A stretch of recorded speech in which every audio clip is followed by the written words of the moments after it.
Good evening, everyone, and welcome to our sixth of 8 sessions on the Book of Ruth. Uh, Tonight, we deal with the first part of. Got a quick change one thing here. Our first part of chapter 3, where we deal with kind of a new development in the story of Naomi and Ruth and Boaz and God's salvation history as it unfolds on the threshing floor of Boaz outside of Bethlehem. My name is Pastor Mark Olson. I serve Faith Lutheran Church in Bagley, and welcome again to this our Bible study. Last week, I encouraged you to read the full third chapter of Ruth 3, 1 through 18. We're not going to get all the way to the end tonight. Maybe even, like I said, find a photo of yourself at a different time in your life. Have a conversation with that person. Or think of a challenging time in your life. Maybe write about that, journal about that, compose a psalm or a poem, and consider how did God lead you through that moment. So 2 items to review before we get into to chapter 3. Ruth goes out to glean in the fields surrounding Bethlehem in chapter 2, the house of bread, and she falls, at least temporarily, under the protection of Boaz, a relative of Naomi's. Not a relative of Ruth's, by the way, a relative of Naomi's. Ruth, again, is a foreigner. She's a Moabite, a daughter-in-law. And whether or not those connections and those familial ties mean much is something that really plays out in the third chapter. And Boaz provides Ruth with a safety net. She is able to glean, kind of a stopgap measure, to glean. And the first day that she does so, she's amazingly blessed to receive enough food for 5 to 7 days for her and her mother-in-law, Naomi. And the first thought about this stopgap of charitable gleaning is it a result of God's providence or the grit and the determination of Ruth? We talked about that a little bit last week. Is this about Ruth's human agency, Ruth's initiative not to give up, not to just simply cower in the corner and submit and die? And really, can Ruth's agency or God's agency in this story really be separated? We talked last week about the providence of God.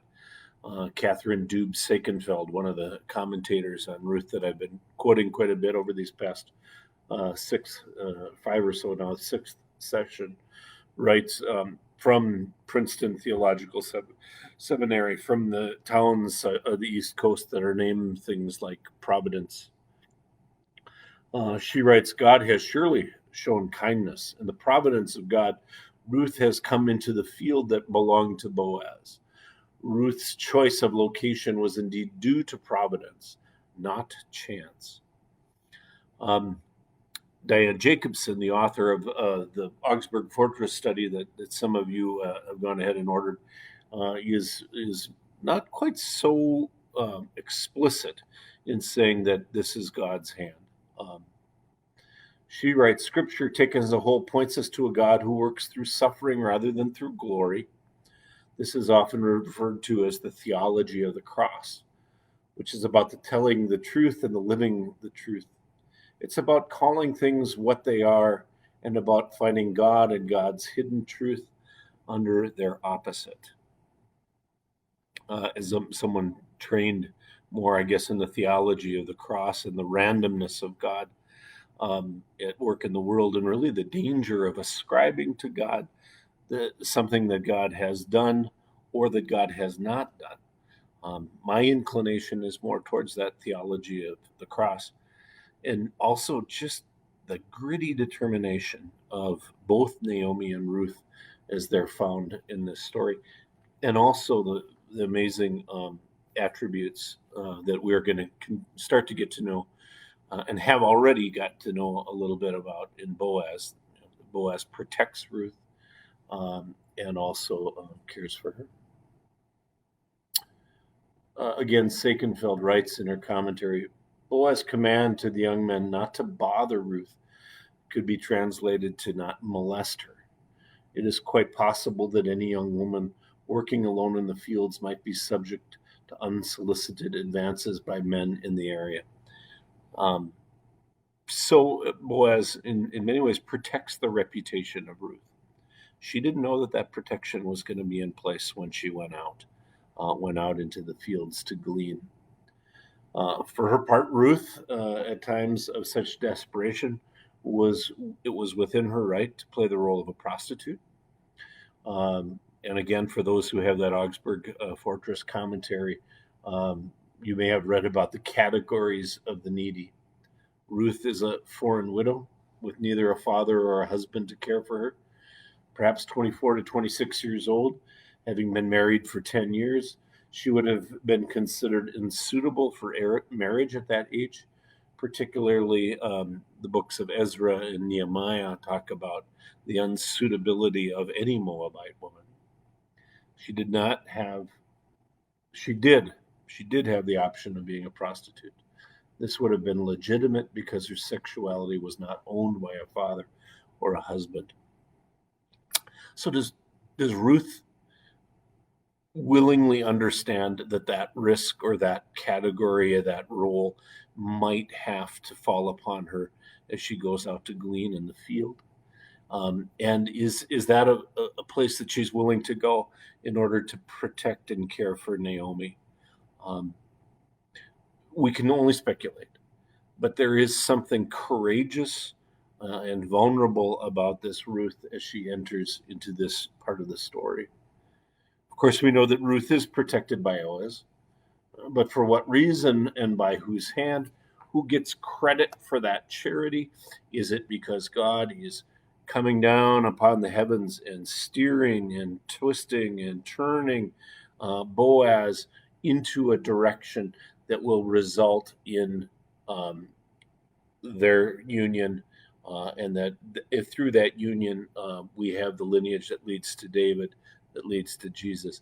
Is this God manipulating or providentially pulling the strings upon these two lifeless, almost puppets on God's string?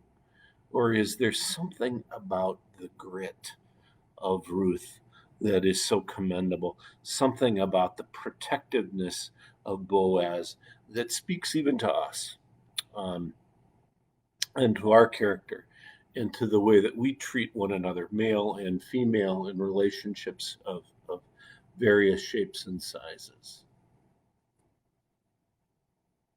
God has surely shown kindness in the providence of God. Ruth has come into the field that belonged to Boaz. Ruth's choice of location was indeed due to providence, not chance. I don't know. I like the grit. I like that sense of Ruth's capacity to look into a very just a very grave situation, and to find and to pull out of that situation a blessing. At the very end of the second chapter, we read, So Ruth stayed close to the young women of Boaz, gleaning until the end of the barley and the wheat harvests. That would have been a period of 7 weeks during that harvest time, where this charity would have provided at least a short-term, I talked about it earlier, as a stopgap, a charitable place for both Ruth and her mother-in-law. Now we reach the end of the harvest.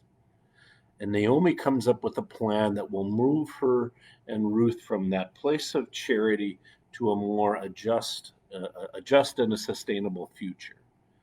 Regardless of providence or of God hidden their suffering or grit, the women simply have to act, and act fast. The charity of Boaz is running out.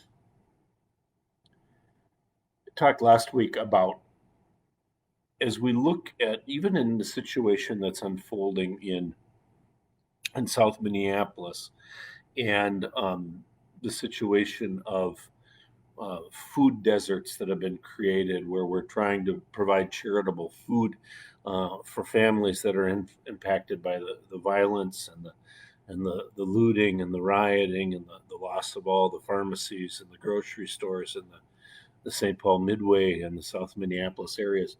We talked about that in our own understanding of what it means to move from charity or social service to justice and social change. Some of that is being brought about how do we build a healthier relationship between law enforcement and those that they're called to serve and protect. And what are some other more creative ways that we can create more just and sustainable ways of doing that? In many ways, that's exactly the situation that faces Ruth and Naomi here. How do we move into a more just and more sustainable future? Again, in her commentary, Catherine Dubé-Sakenfeld writes, Naomi develops a plan to arrange for her and Ruth's security, hoping to bring an end to the stopgap survival represented by gleaning. In order for that to happen, Ruth has already shown a willingness to enter into vulnerability, into going into the fields to glean. Chapter 3 in Naomi's plan for that just and sustainable future will also require Ruth to enter even into a greater degree of vulnerability. Following verses in chapter 3 are more than a little risque or steamy. Professor Diane Jacobson writes about the 3rd chapter of Ruth. Quote, the chapter you are reading has been rated X by the village elders who love to sit around the village square and listen to the storytellers. This chapter is the Old Testament version of the daytime soaps, so prepare to be entertained. But a caution, I would add. Don't rush too soon to the joyful conclusion, the coupling of Boaz and Ruth and the threshing floor, and the future and the hope that that provides. And before Naomi shares her plan for their long-term security, remember that Ruth here is very vulnerable. It would be tempting, given Ruth's boldness, to miss her vulnerability, Diane Jacobson wrote. And this is where Naomi takes over. If the 2nd chapter of Ruth is about Ruth's initiative, going out to glean in the fields, chapter 3 is really about Naomi's plan. Chapter 3, verse 1. Naomi, her mother-in-law, said to her, my daughter, I need to seek some security for you so that it may be well with you. I need to seek some security for you so that it may be well with you. So that it may be well with you. Winter is coming, to use that Game of Thrones line, and it is time to prepare. L. Daniel Hawk, I've been mentioning him for a few weeks, another commentary that I've been drawing from time to time. L. Daniel Hawk expressed this as a move that brings Ruth and Naomi even closer together as family. Just a couple of chapters ago in Ruth chapter 1, really weeks before the events of chapter 3, maybe 2 to 3 months. Naomi was really insisting, Ruth, go back to Moab, go back to your gods and to your kin. I cannot produce for you sons to give you a family. You're better off in the hell you know than the hell you don't know. And going back with me to Bethlehem because nobody's going to know you there. You're better off just staying away. And when Ruth resolves to cling to Naomi, your God shall be my God, your Yahweh shall be my Yahweh. Naomi doesn't say anything. The scripture tells us that she doesn't say anything as they return on their journey to Bethlehem. There's sort of maybe an anger, a resignation. I've tried it as much as I can to tell you to stay. But now, in the preceding few months, as Ruth has gleaned every day and brought food home for her mother-in-law, there seems to be a change in that relationship. Again, L. Daniel Hawk writes, as Ruth chapter 3 opens, Ruth continues in deference and devotion to Naomi, her mother-in-law. Naomi, however, shifts from passivity to planning.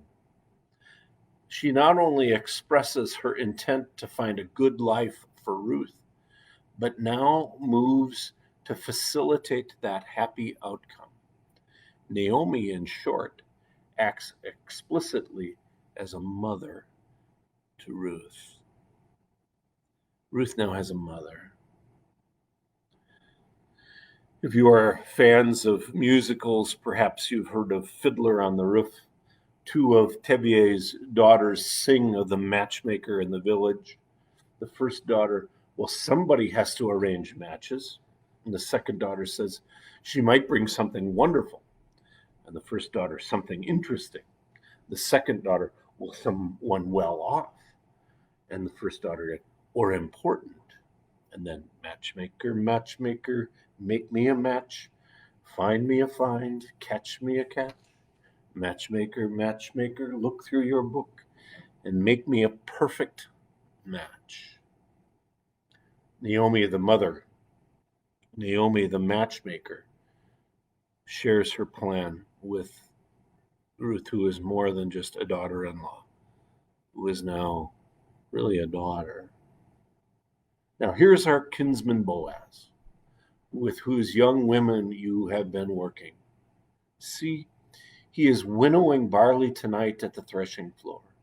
Now wash and anoint yourself and put on your best clothes and go down to the threshing floor, but do not make yourself known to the man until he has finished eating, drinking. When he lies down, observe the place where he lies, then go and uncover his feet and lie down, and he will tell you what to do. So she said to her, so Ruth said to Naomi, all that you tell me, I will do. Professor Diane Jacobson again writes, the threshing floor was often built in a circle with a hardened floor surface of packed ground, rock, or brick. Men would beat the grain stalks on the floor so that the grain would collect on the floor and the chaff was tossed alongside. Here's a picture of a threshing floor. Someday I'm going to get used to how to do this in reverse. But there you see actually oxen and a man standing on a pad, grinding out the grain, and the servants on the edge pulling the chaff or the thatch away and collecting the grain in the center of the threshing floor. Again, Dr. Jacobson writes, the threshing floor was also a place where the men of the village gathered and stayed the night to protect their harvested grain. They probably partied, especially at the end of the harvest. Women who came to the floor at night were those of a questionable character. So when Naomi tells Ruth to dress in her finest clothes and goes to the threshing floor and lie down at Boaz's feet, feet are often a euphemism for private parts. The scene is set for a piping hot story. Naomi's mothering of Ruth has an added dimension, although. If Ruth's adoption is so complete as to be part of the family, then Boaz owes Ruth a family obligation. to be her protector. In Hebrew, the word is goel, or next of kin. Interestingly, it can also be translated redeemer or kinsman. Granted, it is a stretch that a foreigner, a Moabite, who is not blood kin, could receive the protection of a next of kin, of a goel. But the harvest is nearly over, and the desperation of their situation requires that they try. According to Deuteronomy 25, verses 5 and 6, this goel, this kinsman, this redeemer might act on the goodwill of a lawful agreement. Deuteronomy, when brothers reside together and one of them dies and has no son, the wife of the deceased shall not be married outside the family to a stranger. Her husband's brother shall go into her, taking her in marriage and performing the duty of a husband's brother to her, and the firstborn whom she bears shall succeed to the name of the deceased brother, so that his name may not be blotted out of Israel. Now, one could argue that this law applies to Ruth and Boaz because of Boaz's connection to and relationship as a relative of Naomi. One could also argue that the law does not apply because Ruth is a Moabite, not bound by Hebrew law, not bound by those verses of Deuteronomy. So the text of Ruth chapter 3, the story does not debate here. It doesn't give us a theological or a sociological variable on whether this is the lawful and the good thing to do, or whether this would fall outside the normal strictures of the law. Again, Catherine Dubs-Sakenfeld notes the ambiguity of the threshing floor scene. Quote, the scene above all others entices readers toward imagination and speculation, end quote. And then Sakenfeld offers a series of spectacular possible renditions of what could imaginatively be at stake as Ruth goes to Boaz on the threshing room floor. Quote, imagination may lead readers in wildly different directions. A steamy tryst between mutually desiring persons in the genre of a soap opera or a romance novel. Or a beautiful but needy young Ruth forcing herself to relate to a rough, pot-bellied, snaggle-toothed, but rich old man for the sake of her mother-in-law. Or a wily, scheming Ruth cooperating with Naomi to compromise and thus force the hand of the most handsome and wealthy bachelor of Bethlehem. End quote. Three really rather interesting ways of imagining what's at stake in the third chapter of Ruth. So what happens next? We'll take that up next week as Ruth takes up Naomi's threshing floor plan and says to her, all that you tell me, I will do. Another powerful act of faith. All that you tell me, I will do. And some questions to consider as we move further into the third chapter of Ruth in session 7 next week. Some questions to consider. Why might Ruth be acting under the cover of night when she goes to Boaz? And what risks, what vulnerabilities is she taking? And what might Ruth be thinking about, even as she says to Naomi, and as she goes out into the night, all that you tell me, I will do. Let's close with prayer. Gracious and holy God, we give you thanks for gritty people. We give you thanks for the story of Ruth and Naomi and Boaz. Each in difficult situations, each finding a way to be faithful to you to act out of necessity, to out of love, out of desire. You also place us as human agents into the call to be your disciples. Be with us this night as we work for just structures for all, for ways that we can be your people in the world for the sake of the whole world. We ask this in Jesus' name. Amen. Thanks again for putting up with me for another Bible study. We'll be back again next Thursday. God bless you all.